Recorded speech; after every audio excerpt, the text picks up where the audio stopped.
بسم اللہ الرحمن الرحیم۔ السلام علیکم۔ شادی کو 2 سال گزر چکی تھی مگر اولاد نہیں تھی۔ جاہل ساس کے تانوں میں ایک اور تانے کا اضافہ ہو چکا تھا اور وہ تھا بانجھ پن کا تانا۔ مگر قدرت کو کیا منظور تھا یہ تو کوئی نہیں جانتا تھا۔ وہی ساس جس نے بہو کا ناک میں دم کر رکھا تھا ایک دن بہو کے قدموں میں بیٹھ گئی، کیونکہ بہو کے پاس ایسا کیا تھا جس نے ساس کو بھی مجبور کر دیا۔ یہ جاننے سے پہلے چینل کو سبسکرائب ضرور کر دیں پلیز۔ سلمہ ایک انتہائی محنتی اور فرض شناس لڑکی تھی۔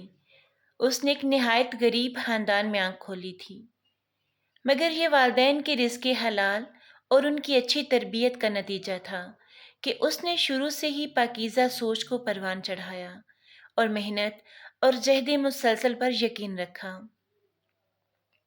سلمہ کے والد ایک مقامی فرم میں معمولی ملازم تھے اور والدہ مکمل طور پر ایک گھریلو خاتون، جن کی سوچ اپنے گھر سے شروع ہوتی تھی اور وہیں پر ختم۔ باہر کی دنیا کے بارے میں وہ مکمل طور پر ناآشنا تھیں۔ مسز جبار ایک سیدھی سادی خاتون تھیں جنہیں اپنے 3 بچوں کو تعلیم دلوانے کا شوق جنون کی حد تک تھا۔ یہی وجہ تھی کہ نامساعد حالات کے باوجود بھی جبار صاحب نے اپنے بچوں کو حسب توفیق اسکولوں اور کالجوں میں پڑھایا۔ سلمہ ان کی سب سے بڑی بیٹی تھی۔ اس کے بعد عامر اور شاہد، تینوں بہن بھائیوں میں 2 سال کا فرق تھا۔ سلمہ نے میٹرک کے بعد FA اور BA بھی امتیازی نمبروں سے پاس کیا۔ آگے وہ MA ایجوکیشن کی تیاری کر رہی تھی کہ شاہد سے شادی ہو گئی۔ شاہد بنیادی طور پر ایک شریف اور مہذب انسان تھا۔ اس نے سلمہ کے ساتھ بہت اچھا سلوک کیا اور وقتی طور پر اسے بھی یہی محسوس ہوا کہ اس کی تکلیفوں کے دن کٹ گئے ہیں، مگر جلد ہی اسے اپنی خوش فہمی کا احساس ہو گیا جب اس کے سسرال والوں نے اپنے رنگ دکھانے شروع کر دیے۔ اس کی ساس اور ایک نند نے صحیح معنوں میں اس کا ناطقہ بند کر دیا۔ سلمہ نہ صرف پڑھائی میں اچھی تھی بلکہ اس کی امی نے اسے گھر گرہستی کے رموز بھی بخوبی سکھائے تھے۔ خانہ داری، سلائی کڑھائی، سلیقہ غرض ہر شعبے میں وہ طاق تھی، مگر اس کے یہ اسلوب ساس، نند اور حتیٰ کہ دیوروں کو بھی قطعاً نظر نہ آتے تھے، بلکہ وہ وقتاً فوقتاً اسے بد سلیقہ، جاہل، گنوار اور غریب جیسے القابات سے نوازا جاتا تھا۔ اسے اس بات پر حیرت ہوتی کہ اس نے اپنے والدین اور اساتذہ کو یہی کہتے ہوئے سنا تھا کہ تعلیم ہی اصل دولت ہے، روپیہ پیسہ تو آنی جانی چیز ہے، تو پھر اسے غربت کا طعنہ کیوں دیا جاتا ہے؟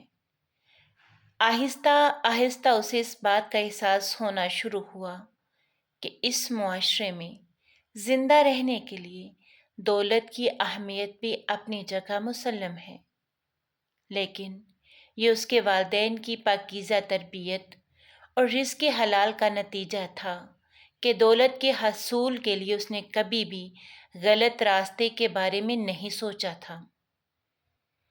قدرت نے بھی اسے اپنی حالت کو بہتر بنانے میں مدد دی۔ سچ کہتے ہیں کہ نیت نیک ہو اور انسان کا عزم سچا ہو تو اللہ تعالیٰ غیب سے ایسی امداد مہیا کرتے ہیں جہاں سے اسے گمان بھی نہیں ہوتا۔ ایک دن سلمہ کی ایک پرانی سہیلی اسے ملنے آئی۔ اس کی حالت دیکھ کر اور خاص طور پر اس کے سسرال والوں کا رویہ دیکھ کر اسے بہت افسوس ہوا۔ سلمہ بھی اس سے سچ کو چھپا نہ پائی اور اس نے روتے ہوئے اپنی تمام داستان غم اسے سنا ڈالی۔ ربیہ اس کی ہمدرد سہیلی تھی۔ اس نے مشورہ دیا کہ وہ علامہ اقبال اوپن یونیورسٹی کی فاصلاتی تعلیم کی سہولت سے فائدہ اٹھائے اور اپنا MA مکمل کرے۔ اس طرح وہ گھریلو کام بھی کر سکے گی اور اپنی تعلیم بھی بڑھا لے گی۔ چنانچہ اس نے کچھ بچت کر کے اور اپنے شوہر کی رضامندی سے وہاں اپلائی کر دیا۔ ساس کو پتہ چلا تو اس نے آسمان سر پہ اٹھا لیا کہ اب گھر کا کام کون کرے گا، گھر کی ذمہ داری کون اٹھائے گا۔ تو شاہد نے انہیں سمجھایا کہ اس نظام میں سلمیٰ کا یونیورسٹی جانا ضروری نہیں، اس لیے وہ گھر کے کاموں کو بھی سر انجام دیتی رہے گی۔ سلمیٰ سلائی کڑھائی میں تو ماہر تھی ہی، اللہ نے اس کی ایک اور طریقے سے بھی مدد فرمائی۔ وہ کچھ اس طرح کہ اس کے گھر کے قریب ہی ایک بوتیک شروع ہوا اور اس کے مالکن کو کپڑوں کی سلائی کرنے کے لیے کچھ ماہر خواتین کی ضرورت تھی۔ سلمیٰ کو پتہ چلا تو اس نے خاتون سے بات کر کے کام کا آرڈر لے لیا۔ گھر کی سلائی مشین پر اس نے موٹر لگوا لی اور ساتھ ہی اس کی اچھی تعلیم اور ریکارڈ کی وجہ سے قریبی پوش علاقے کے کچھ بچوں نے اسے ٹیوشن لینی شروع کر دی۔ اس نے انہیں اتنے اچھے طریقے سے پڑھایا کہ وہ اس کے گرویدہ ہو گئے۔ جب اس کی ساس اور دیوروں نے دیکھا کہ وہ گھریلو کام کرنے کے ساتھ پیسے بھی کما رہی ہے تو انہوں نے سختی بھی کچھ کم کر دی۔ وہ لالچی لوگ تھے۔ شاہد کے علاوہ دونوں دیور پڑھائی میں بالکل پیدل تھے۔ سلمیٰ نے ان کو پڑھانے کی بہت کوشش کی مگر وہ بگڑ چکے تھے۔ اسی طرح اس کی نند بھی میٹرک کر کے گھر میں فارغ تھی اور اسے سارا دن تیار ہو کر ٹی وی دیکھنے کے علاوہ اور بھابھی کی شکایتیں لگانے کے علاوہ کوئی کام نہ تھا۔ سلمیٰ کی ماں جب یہ ساری صورتحال دیکھتی تو اسے بہت رنج ہوتا مگر پھر شاہد کی شرافت اور اس کے حسن سلوک کو دیکھتے ہوئے اسے کسی حد تک صبر آ جاتا اور وہ اپنی بیٹی کے اچھے نصیبوں کی دعائیں کرتی ہوئی چلی جاتی۔ شادی کو 2 سال گزر گئے۔ سلمیٰ کی گود ابھی تک خالی تھی اور اس کی ساس کے چلائے ہوئے نشتروں میں اس کے بانجھ ہونے کے طعنوں کا اضافہ بھی ہو چکا تھا۔ اسی دوران اس کا MA بہت اچھے نمبروں سے پاس ہو گیا تھا اور اس نے اسپیشلائزیشن کے لیے آگے اپلائی کر دیا۔ شاہد کی بھی پروموشن ہو گئی۔ سلائی اور ٹیوشن کا کام بہت بڑھ گیا تھا مگر سلمیٰ کو جیسے اللہ نے آہنی حوصلہ دیا تھا، وہ چپ چاپ اپنے سسرال والوں کی مظالم برداشت کرتی اور اپنی ساری کمائی ان کے حوالے کر دیتی۔ شاہد یہ سب کچھ دیکھتا مگر ماں بہن اور بھائیوں کے آگے بولنے کی ہمت اس میں نہ تھی۔ گھر کا بوجھ کم کرنے کے لیے اس نے بھی شام کو ایک فیکٹری میں جانا شروع کر دیا تھا۔ اسی دوران حکومت کی طرف سے اسکولوں کے لیے پرنسپل اور سینئر ٹیچرز کی حالی نشستوں کا اشتہار اخبار میں چھپا۔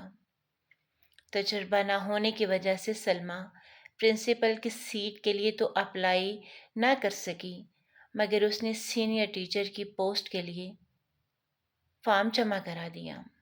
ساتھ ہی اس کا MPhil بھی مکمل ہو رہا تھا۔ اسے منتخب ہونے کی نوید مل گئی مگر اسے جو سیٹ ملی وہ سندھ بنو عقل میں تھی۔ اس نے اپنے شوہر سے بات کی اور شاہد نے کچھ تگ و دو کے بعد اپنے گھر والوں کو آمادہ کر لیا۔ ان لوگوں کو محض پیسے سے غرض تھی، اس لیے کچھ پس و پیش کے بعد وہ مان گئے۔ شاہد نے اپنے گھر والوں کے علم میں لائے بغیر اسی علاقے میں ٹرانسفر کی کوشش کی اور اپنے افسران بالا کی محنت سماجت کرنے کے بعد اپنے ٹرانسفر کرانے میں کامیاب ہو گیا۔ خدا نے جیسے ان دونوں کو صبر اور اچھی نیت کا ثمر دیا جیسے ہی وہ دونوں پنو آکل شفٹ ہوئے، سلما کی گود بھی ہری ہو گئی۔ 5 سالہ تجربہ مکمل ہونے پر اس نے پرنسپل کے لیے درخواست دی اور تحریری امتحان بھی پاس کیا۔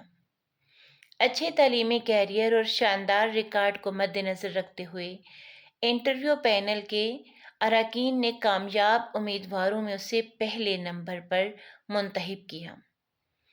اس دوران اللہ نے اسے ایک بیٹے اور ایک بیٹی سے بھی نوازا۔ شاہد نے اپنی بہن کا رشتہ دفتر کے ایک عمر رسیدہ کلرک سے کر دیا اور اپنے بھائیوں کو قرضہ لے کر باہر بھجوا دیا۔ باہر کے دھکے کھانے سے ان کی بری عادتیں بھی کم ہوئیں۔ وہاں ان کو مزدوری کرنا پڑی۔ اپنے ماں اور باپ کو شاہد نے اپنے ساتھ رکھ لیا۔ بیٹی کی شادی اور 2 نکمے بیٹوں کو باہر بھجوانے کی وجہ سے اب ان کے طرز عمل میں بھی تبدیلی آ چکی تھی۔ سلما اور شاہد نے نیک نیتی سے اپنے فرائض نبھائے، اپنے بہن بھائیوں کی مدد کی اور جہد مسلسل سے اپنے حالات کو سنوارنے کی سعی کی، جس کا نتیجہ انہیں معاشرے میں ایک باعزت مقام کی شکل میں حاصل ہوا۔ ہمیں بھی چاہیے کہ اگر زندگی میں کوئی راستہ دشوار گزار ہو تو مایوسی کے اندھیروں میں بھٹکنے کی بجائے اپنے رب سے لو لگائیں اور مستقل مزاجی سے محنت کریں۔ اللہ تعالیٰ محنت اور اچھی نیت اور خلوص کا صلہ کبھی بھی رائے گاہ نہیں جانے دیتا۔ کیسی لگی آپ کو کہانی ضرور بتائیے گا، اور پلیز جنہوں نے ابھی تک چینل کو سبسکرائب نہیں کیا وہ بھی کر دیجیے گا۔ ملتے ہیں پھر کسی اچھی سی کہانی کے ساتھ۔